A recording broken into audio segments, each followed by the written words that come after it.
today that we will not rest until we get it.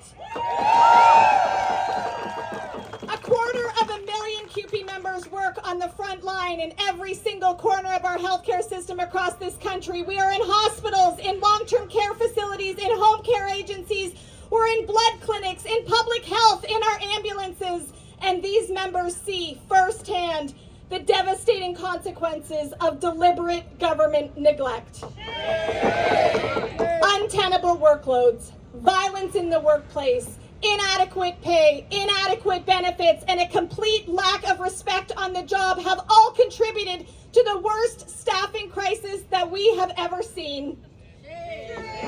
And we know that working conditions are care conditions, so under these conditions, patients and residents suffer. To say that we are seeing the worst funding crisis in healthcare is to do it an injustice.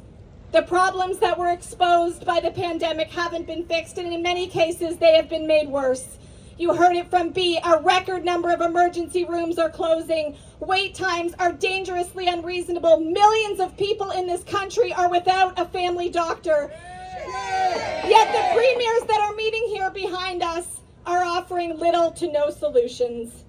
They refuse to increase support for public health care in line with inflation and population growth. They refuse to address the shortages by giving workers real wage increases, tackling workplace violence and worker shortages. And instead, what are they quick to do? They are quick to divert public dollars to private clinics, to private staffing agencies, and to private equity firms, many of whom own many of the country's long-term care homes. These firms are making hundreds of millions of dollars off our public healthcare system and off our vulnerable seniors. But my friends, we cannot forget what our loved ones lived through in long-term care during the pandemic. In fact, we promised them that we would never forget. Workers died contracting COVID on the job. Residents were malnourished, suffering from deep bed sores and infections, isolated and lonely, and many of them died alone without the comfort of their loved ones.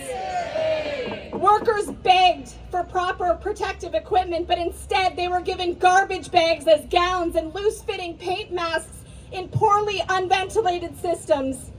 And we know that the vast majority of seniors who died in long-term care died in for-profit homes. All the while, shareholders continued to rake in record-breaking profits. So we are calling on the premiers here this week to step up and have real courage, to have real political will, to deliver the kind of healthcare system that Canadians need and deserve. We need a real solutions that are going to enhance the system, and we need to respect and value the lives of people working, living, and requiring healthcare in this country.